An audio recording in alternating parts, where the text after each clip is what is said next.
I'm back. Just place your bets on me, scratch the surface and roll up the tree. Start the celebrating, cause you hit the lottery. First and foremost, let me apologize for my tardiness because when I first did the first review, I was ready to like hit the ground running for every Thursday, giving you guys reviews on each episode. But to my surprise, the next day after the episode aired, production changed our air dates to Sunday instead of Wednesday. So that kind of threw me off, or threw my thought process off, because I was kind of thrown off of schedule. But needless to say, once Sunday came, I probably should have just followed up with the review on Monday, but I didn't, so that's my fault, my mistake. But we're back, and I won't go missing again, I swear to you. I find myself getting lost into other things that I'm committed to at the moment. If you don't know, I do have a couple channel with my boyfriend over on Life with Kino and Fitz. Most of you guys that are here are from there. Some of you guys that are new here are maybe from just watching me on the come up. Yeah, I get lost into everything else that I'm doing on top of my music. I just need to really like buckle down and get on top of myself. Nobody's going to force me or make me get up and do it but me. That was a mouthful, but I'm back. I'm not gonna go missing again, I promise. Oh, and by the way, if you haven't already, make sure you like, comment, share, and subscribe. Before we get into any further details of this video, you tapped it because you wanted to hear my perspective. You wanted to hear the Fitz facts of each episode. So I'm gonna sip this Moscato that I have in this glass, and we're gonna get right into it. So where I left you guys at, we watched episode 1. Hopefully you guys have watched episode 2 and 3, because those are the latest episodes to have dropped since you guys last seen my face. So on the second episode, right, it finishes off with the rooftop scene with like Spanky still kind of being silent for the most part, not really speaking up for himself in that setting, which becomes very surprising to say the least to Tashin, as well as to myself, because even sitting down talking to him, speed forward, because I mean the rooftop scene wasn't really much going on. It wasn't anything that wasn't already stated from episode 1. I still feel like Nakai and Joel were out of place and out of line for taking their feelings to the extreme or expressing themselves to the extreme. It's one thing to let something be known if you feel like you're included in an environment and you need to speak up for something. That's cool, understandable, but to like keep it going and drag it out again after like Andre clearly stated that he wasn't bothered or pressed,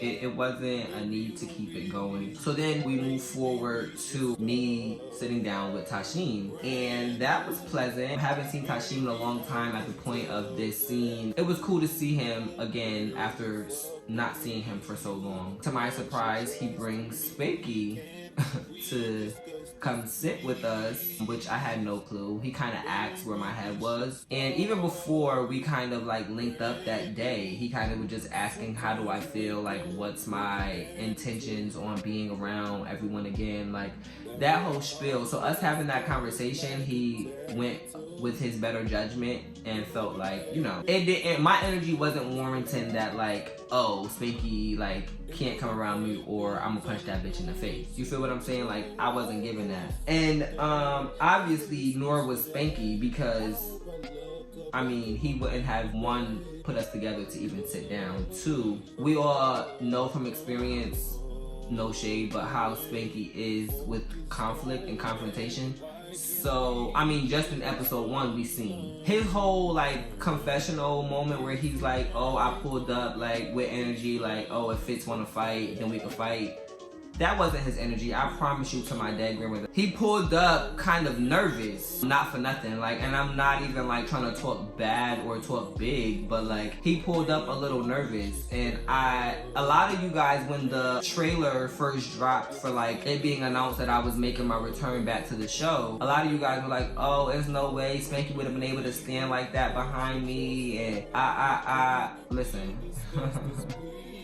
Kino is never too far away, one, to where I always have eyes in the back of my head. Like, when y'all think I'm by myself, I'm not. That's one. Two, you just didn't pull up like that. So it's no need for you to be talking all big bad wolf in your confessional because it's just you and the camera and production in the room. Like, don't do that. Because that's not how you pulled up. Because no, if you pulled up like that, the conversation would have definitely went differently.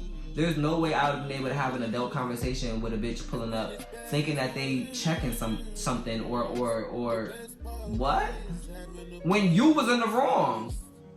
And let me set the record straight as well. No one was ever trying to jump Spanky at any point. Never. When we were going out of the reunion to like go outside to fight, I was going after Spanky myself. I slipped and fell, and that's how I ended up on the ground. I had on my McQueens. There was like one of my first times wearing them, and it was rainy outside, the ground was wet. It was just a lot going on. So I slip and fall, and that's how I was able to get on the ground so easily. One, two, that's when I got people hitting and punching on me because I'm already on the ground. It was just a lot happening to where nobody was ever trying to jump anybody, like at any point. Everyone had their own person and everybody was fighting. So it's been said several times that we were trying to jump Spanky, and that was never ever the case. The only reason why other people that I was with, as far as my boyfriend, as you guys know, and my brother that was there with us, only reason why they intervened was because in the middle of me addressing Spanky, O'Neal and everyone else that was with O'Neal kind of chimed in. You feel what I'm saying? So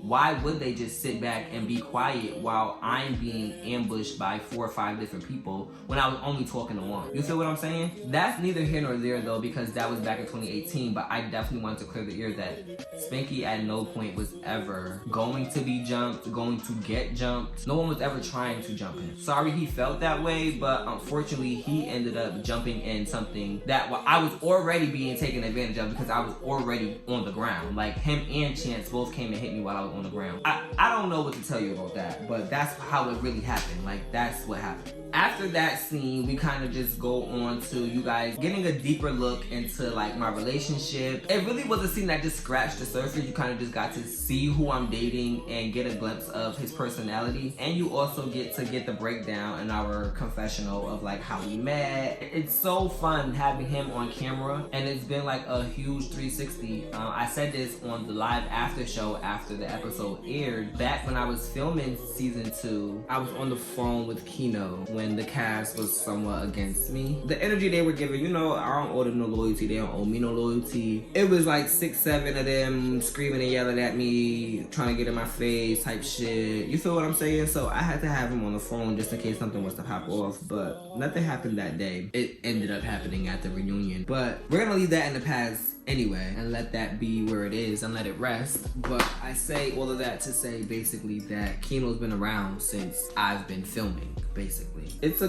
great thing to see us on camera together, especially us being YouTubers, wanting to push our brands more, you know what I mean? We're going to move a little forward. Yeah, let's just get into episode 3. That basically wraps up episode 2. Episode 3 is the Margarita link up, right? And it starts off with Tashim and Spanky. I come a little later in the scene, but before I get there, Spanky and Tashim are basically just reflecting on the rooftop scene. Tashim is asking Spanky, like, why were you so quiet? You really wasn't saying anything. If you're gonna be my friend, I need you to be speaking up a little more. Like, you need to have a voice if you're gonna be my friend, because I'm not gonna be with no weak bitches, basically, is what Tashim was saying, but just in a more nicer way. According to Spanky, he's going to be addressing some people the next time he sees them. Watch the rest of this season and you tell me what you think, if you think Spanky has found his voice or if he's still searching for it. But I will say, when I did get there, Spanky seemed like he didn't know I was coming, or like he was surprised that I came. I don't know, but if I didn't know any better and I was just a regular audience member watching the show, I would have thought that Tashim blindsided Spanky with my invite, you know what I mean? But that wasn't the case. To my knowledge, production made it known that, you know, the 3 of us would be shooting a scene together. So him being quiet once I arrived, like, he wasn't as talkative as he was when it was just him and Tashim. Like, he really was just almost not even existent in the midst of us having a conversation. And I don't know if Keno's presence kind of like shook him up a bit or what have you, but yeah, he seemed a little nervous, to say the least. And it could be because, you know, some people are weird in life where like they'll have a conversation with someone and clear the air, be like, oh, we cool, we cordial, I don't have a problem with you, and then they leave, go back home, or whatever the case may be, talk to somebody, let somebody get them amped up, or they're around somebody the next time that they see this person and they feel like they got a battery in their back because they are not alone, so now they want to be rah-rah. Like, it's just a lot of like bullshit that I'm not here for. So there's no reason for him to have been nervous or skeptical with Keno's presence. Like, there was no need. But in his defense, like, he hadn't seen him since the fight, so, and you let him tell it, like, we try to jump him. Anyway, we get invited to Tashin's housewarming, which I'm very excited for you guys to see. Just stay tuned for future episodes to see how that plays out. In the next scene, we are going to see O'Neal, Tyrone, and Nakai. Thankfully, O'Neal and Tyrone are addressing Nakai about like the whole debacle on the rooftop. And their opinion, and I'm sure everyone else's that's watching, Nakai dragged it. Nakai and Joel, they did the most on the rooftop. There was no reason for Tashin to be attacked the way that he was attacked verbally by them, all because he decided to stand up and leave the group to have a conversation with Spanky. Like, I get them saying like it was rude, but it was never that deep, especially after Andre was kind of just like, oh, it is what it is. Like, it didn't bother Andre. Like, he wasn't pressed. He had a conversation with Tashin shortly after while they were still on the rooftop. So like, them getting upset just made them look like they just seemed very like pressed for no reason. So in the midst of them addressing Nakai, and Nakai, of course, is just not seeing it, not here for it. Feels like he said what he said, and he said it for a reason, and that's just that, and it was weird behavior, so it got what it deserved. I just feel like Nakai has a lot of growing up to do. There's certain situations that Nakai has displayed a very immature perspective, a very immature mindset. And I don't know if it's based off of like how life has been for Nakai, whereas like he's always gotten his way and like used to things going the way that he imagines them to go, or he's able to say certain things that people not address him just because they're just like, oh, that's just Nakai. That's how Nakai is. You know what I mean? Like, when you're being enabled by your circle of people, there's no way for you to know when you're doing something that you shouldn't be doing, because there's nobody there to tell you that you shouldn't be doing it. So I feel like maybe that's the situation. Yeah, I just think Nakai had some growing up to do. In that same scene, Tyrone's addressing Nakai, basically telling him how he feels about the whole Philly thing, calling him Philly and like giving him this energy when like, what the fuck did I do to you type shit. There's no reason for you to be giving me all of this sass and funk for no reason. Like, I'm chilling. And Nakai just feels like, oh, I'm gonna call you that because you're the only one from Philly and this whole group is New Yorkers. Just some growing up needs to be done. Moving forward to the next scene, we basically are all in the scene, the whole cast. O'Neal wants to get everyone together and kind of just clear the air and make sure everyone's all on one accord before we, you know, move forward with everyone in the group. And it doesn't seem as if Nakai or Joel are understanding Tashin's perspective, because in the middle of him saying how he feels about their reaction on the rooftop and like how they carried on, they kind of weren't even receptive to like his feelings, or you know what I'm saying? Like, there was no, okay, I won't say that. There was a second of acceptance from Nakai, and I mean, even Joel apologized, but they both were still like on 10 to where everything that came out of Tashin's mouth after they apologized, all they could say was, but I apologize, but I already apologized, but I apologize, but I already apologized. That's not the point. I don't know. It gave me a little mixed emotions because I could understand both sides. I don't need a dead horse to be beat, and I get they also don't owe any type of resistance in how they express themselves because they don't know Tasheem that well. But typically I feel like strangers should be people that you have the most regard for, because you just never know what their triggers could be or aren't. You know what I mean? Whereas someone that you do know, you kind of can handle them a little more freely because you know what to say, what not to say, what's going to strike them. You know what I mean? Like, you just know how to handle them overall. A complete stranger, you don't know these things. And Tasheem openly discussing his bipolar disorder and speaking on that more recently, like, you don't know how that could have triggered or affected him mentally, with two of you ganging up on him on a rooftop, all because he chose to stand up to check on his friend and pull him to the side. There's just a way as adults you speak to one another and you handle situations.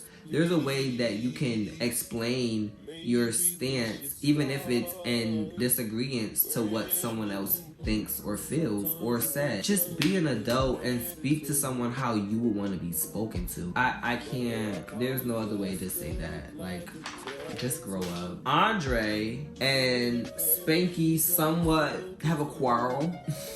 I can't even say that though, because Spanky wasn't as vocal as he felt his puss to be when he sat down with me. You feel what I'm saying? Like, the whole, like, so what type of time you on? Where? And see, that's the thing. Like, for me, that make me feel like you playing on my head. Because why you feel like you could talk to me like that, but everybody else, you kind of tiptoeing around them? Like, I don't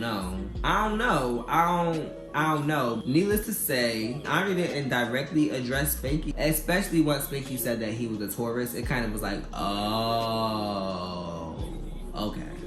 That's why Andre's saying that. But I will let you guys wait until the next episode to see how that entire scene plays out, because they cut the scene short. You know, me and O'Neal haven't had a sit down yet. We haven't seen each other since 2018. I don't know how he's gonna receive me. He doesn't know how I'm going to receive him. And I want you guys to wait and see what happens. But until next week, these are the Fitz facts. I'm going to close it out right here. These videos, these reviews, my Fitz facts, they will be up and live every single Monday.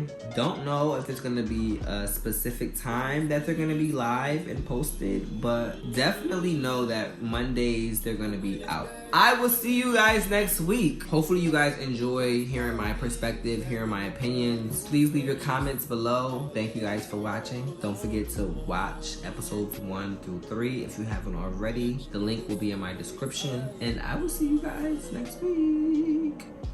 You hit the lottery.